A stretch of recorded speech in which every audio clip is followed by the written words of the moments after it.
Hi, hello, and welcome back to the reading of Beginner's Guide to Sri Vaishnavam. We are on chapter 16, Tirumangayarvar. Andalpatti, Parasara, and Vyasa are returning home from Urayur. Parasara and Vyasa, looks like you had a wonderful time at Urayur. They say, yes, Patti, it was so nice to see Tiruppanarvar there. We like going to Divya Desams and worshipping the Archavadara Empermans there. I will now tell you about Tirumangayarvar, who is instrumental in revealing the glories of so many Divya Desams. He was born on Kartige Masam, Kartige Nakshatram, at Tirukkurayulur, near Tirunangur, Divya Desam. He composed 6 Divya Prabandhams, namely Periya Tirumozhi, Tirukkurundandagam, Thiruvezhkootrarikkai, Siriya Thirumadal, Periya Thirumadal, and Tirunedantandagam. His original name was Neelan.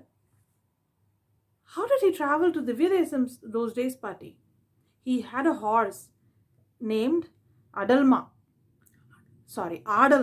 which was so powerful, and he used to travel everywhere in that horse. What are his specialities, Patti? There are many unique aspects of Tirumangayarvar. Initially, he was a great fighter and was ruling over a small kingdom. At that time, he meets Kumudavalli Nachiyar and he wants to marry her. Kumudavalli Nachiyar tells him that he will only marry a devotee of Perumal who also serves Bhagavadas with great care. Arvar agrees and becomes a devotee of Perumal, and thus they marry each other. Arvar serves many Sri Vaishnavas by feeding them prasadam, but eventually he runs out of wealth to support that Kaingaryam. So he starts robbing wealthy people who pass by the nearby forest and uses that money in serving others. Oh, can we steal, Patti? No, we should never do that. But since Arvar was so desperate to serve Bhagavadas, he started robbing wealthy people. Anyway, Perumal wanted to give full knowledge to him and reform him fully. So he himself, along with Tayar, dressed like a newly married wealthy couple and travelled in the same forest along with a grand family and relatives. Arvar, sensing a good opportunity to earn some money, tried to rob them. But by Perumal's grace, he finally realized that Perumal himself had arrived. Perumal blessed him fully and reformed him to be very pure. Since he tried to force Perumal himself to bless him, Perumal names him Kaliyan, which means very majestic, prideful. He is also known as Parakalan, one who is feared by Supreme Lord himself. Wow, this is amazing, Patti. What did he do after that? Being overwhelmed with great emotions, he fully surrendered to Perumal. After that, he travelled the length and breadth of Bharata Desam, visiting many Divya Desams, over 80, and glorified the Perumals there. That too, he had exclusively sung about over 40 Perumals who were not sung by any other Arvars, thus revealing those Divya Desams to us.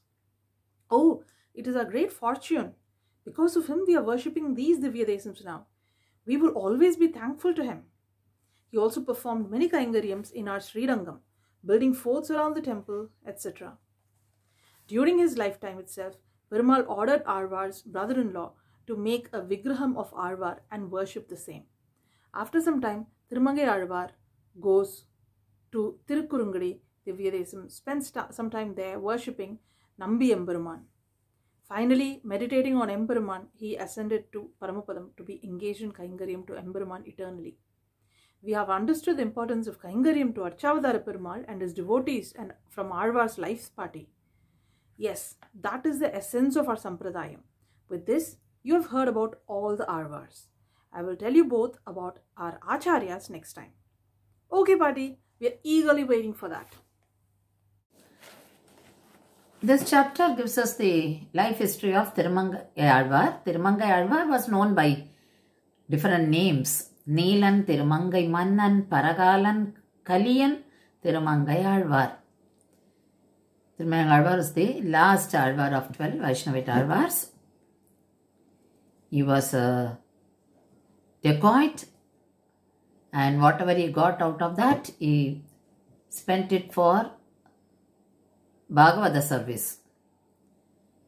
And he got the Kadaksham of Bhagavan, and he realized that Bhagavan himself came in the form of newly wedded couple, Bhagavan and Tayar. Both of them came, and when he tried to loot Bhagavan, he had the bhagyam of getting Bhagavan's kadaksham, and he realized and he got the that is the 8-letter mantra Om Namo Narayana from Bhagavan. There was a transformation in his mind. So he sang, Vadineen Vadi Varindineen Manathal Piranthuyar Idambayil Pirandu Koodineen Koodi Ilayavar Thammodu Avartharum Kalaviye Kardi Odineen Odi Uivador Porulal Unarvenum Perum Padam Therinde Nadineen Nadinan Kandu Kondeen Narayana Ennum Namam. So his lifestyle changed. So he stopped all his activities which were not advised by Bhagavan. So he engaged himself fully in visiting the Divya Desams and singing Mangala Sasanams on Perumal Divya Desams and doing service to Bhagavan. So he did lots of service to Bhagavan, especially to Srirangam. He visited most of the Divya Desams and he sang 1296 Pasurams, and he had initiated lot of services to Bhagavan Ranganatha at Srirangam. The 100-pillared Mandapam for the yearly festival Athayana Utsavam was his contribution. He also built north and south Gopuram of Kulashekara Tiruvidi, the 4th compound wall which is called Magarlokam. The compound wall's inner Praharam is called Adinathan Veedi.